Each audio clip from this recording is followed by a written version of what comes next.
നമ്മളെ വാപ്പമാര് കരയും നമ്മളായാലും കണ്ടിട്ടുണ്ടോ? ഉണ്ടാവില്ല അല്ലേ? നമ്മൾ എന്താണ് എപ്പോഴും കാണുന്നത്? കുറെ റൂൾസ് ആൻഡ് റെഗുലേഷൻ ഒക്കെ വെച്ച് ദേഷ്യപ്പെടുന്ന വാപ്പമാരെയാണ്. ഞാൻ ഒരു അനുഭവം പറയാം. എന്റെ ജീവിതത്തിൽ +2 ഒക്കെ പഠിക്കുന്ന സമയത്ത് ഞാൻ കാറ്ററിംഗ് സർവീസിനൊക്കെ പോകുമായിരുന്നു. അങ്ങനെ ഒരു കാറ്ററിംഗിന് പോകുമ്പോൾ എനിക്കൊരു ആക്സിഡന്റ് ആയി. ആ ആക്സിഡന്റ് ആയിട്ട് ഞാൻ ഹോസ്പിറ്റലിൽ നിൽക്കുന്ന സമയത്ത് വലിയ കുഴപ്പമൊന്നുമില്ല. എന്നാലും എൻ്റെ ഒരു കൂട്ടുകാരൻ ലൗഡ് സ്പീക്കർ ഇട്ടുകൊണ്ട് എന്റെ വാപ്പായെ വിളിക്കുകയാണ്. വാപ്പായെ വിളിച്ച് പറഞ്ഞ്, മോൻ ഇതൊരു ഞങ്ങൾക്ക് ഒരു ആക്സിഡന്റ് ആയിട്ടുണ്ട് എന്ന് പറഞ്ഞതേ ഞാൻ കേട്ടോളൂ.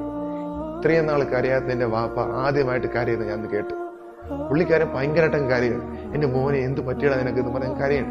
പക്ഷെ ഇത് കേട്ട ഉടനെ ഞാൻ പറഞ്ഞു, വാപ്പ എനിക്കൊന്നും കുഴപ്പമൊന്നുമില്ല എന്ന് പറയുന്നത് വരെ പുള്ളിക്കാരൻ ഒരു നമ്മൾ പറയില്ലേ ഭയങ്കരമായിട്ട് കരയും.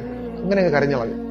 അന്ന് എനിക്ക് മനസ്സിലായതാണ് വാപ്പാക്ക് എൻ്റെ അടുത്ത് ഇത്രമാത്രം സ്നേഹമുണ്ടെന്ന്. അതിനുശേഷം എന്റെ വാപ്പാടുത്ത് ഞാൻ ഉടക്കി സംസാരിക്കുകയോ ദേഷ്യപ്പെടുകയോ ചെയ്തിട്ടില്ല.